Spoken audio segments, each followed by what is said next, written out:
Poco M2 এটার factory reset protection এটা bypass করব, মানে গুগল আইডি বাইপাস। তো প্রথমে আমরা গুগল আইডি লকটা আছে কিনা সেটা দেখে নিব। এই জন্য আমাদেরকে ইউআই সেটিং করা লাগবে। তো এই জায়গা থেকে ওয়াইফাই আমরা স্কিপ দিব, গুগল সার্ভিস এই জায়গা থেকে নেক্সট দিব। এখানে বলে রাখা ভালো, আমরা হচ্ছে ট্রাই করব প্যাটার্ন লক কিংবা পিন লক করা যায় কিনা। যদি মোবাইলে প্যাটার্ন লক অথবা পিন লক আমরা এই জায়গায় নতুন করে বসাইতে পারি কিংবা করতে পারি, তাহলে আমাদের অটোমেটিকলি গুগল আইডি বাইপাস হয়ে যাবে। দেখি ট্রাই করে হয় কিনা। না বন্ধুরা, হচ্ছে না।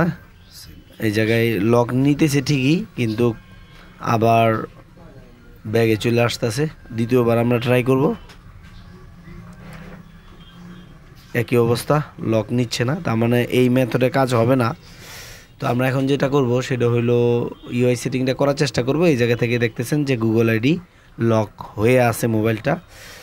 তো এখন আমরা কম্পিউটারে চলে আসছি। কম্পিউটারে হচ্ছে আমরা CM2-র মাধ্যমে এটা বাইপাস করব। প্রথমে হচ্ছে মোবাইলটা অফ করে নিব। আমরা মোবাইলটা অফ করার পর CM2-র MT2 যে টুলটা আছে, এমটিকের জন্য যে 2 নম্বর টুলটা, সেটা ওপেন করব। এটা হচ্ছে CM2 MT2 টুলের রিনেমটা এরকম।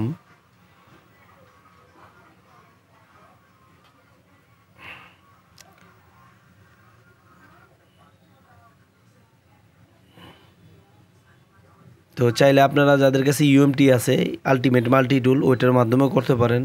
আরও অনেক ডিভাইসে সাপোর্ট আছে। আমি CM2 দিয়ে দেখাইতেছি আপনাদেরকে। এই জায়গা থেকে বেস দিব হচ্ছে ও বেস, এবং এই জায়গা থেকে বেস আইসি সিলেক্ট করব হচ্ছে আমরা 2044। তো এটা আমরা সিলেক্ট করব 2044। এটা সিলেক্ট করে প্রথমে আমরা আইডেন্টিফাই দিব যে আমাদের যে হার্ডওয়্যার কাছে CPU অনুযায়ী আমাদের এই ব্যাসটা মিলল কিনা। তো এই জন্য ভলিউম প্লাস মাইনাস চাপ দিয়ে ধরে জাস্ট USB কেবলটা কানেক্ট করলেই আইডেন্টিফাই নিয়ে নেবে। তো এই জায়গা থেকে বুট ওকে দেখাইলো। তো এখন ওয়েট করব টোটাল ইনফরমেশনটা এই জায়গায় শো করে কিনা। যদি এই জায়গায় আমাদের ব্যাস মিলে যায় আমাদের মোবাইলের হার্ডওয়্যারের সাথে, দেন আমরা হচ্ছে সার্ভিসে চলে যাব। সার্ভিস থেকে আমরা ফ্যাক্টরি রিসেট প্রোটেকশন এটা রিমুভ করে ফেলব। এই জায়গায় টোটাল মোবাইলের ইনফরমেশনটা দেখাচ্ছে।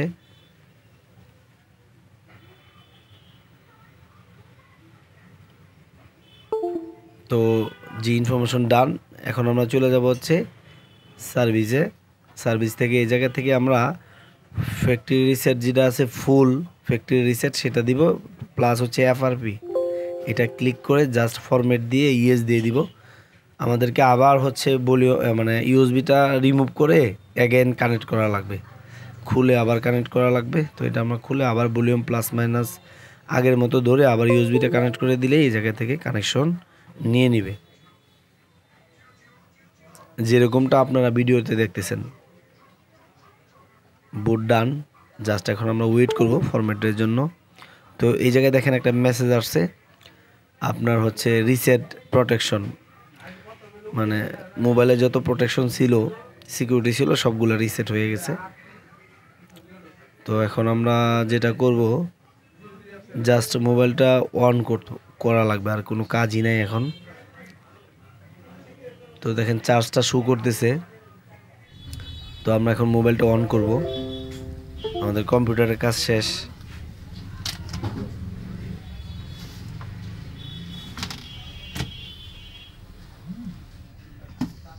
তো এখানে বলে রাখা ভালো, যারা CM2 চালান এই টুলের ভিতরে গেলেন সমির আপনার হচ্ছে পোকো M2 এরকম মডেল পাবেন না। মানে সমি ব্র্যান্ডে যখন আপনি যাবেন তখন অন্য মডেল সাপোর্ট আছে, কিন্তু এই মডেলটা সাপোর্ট নাই।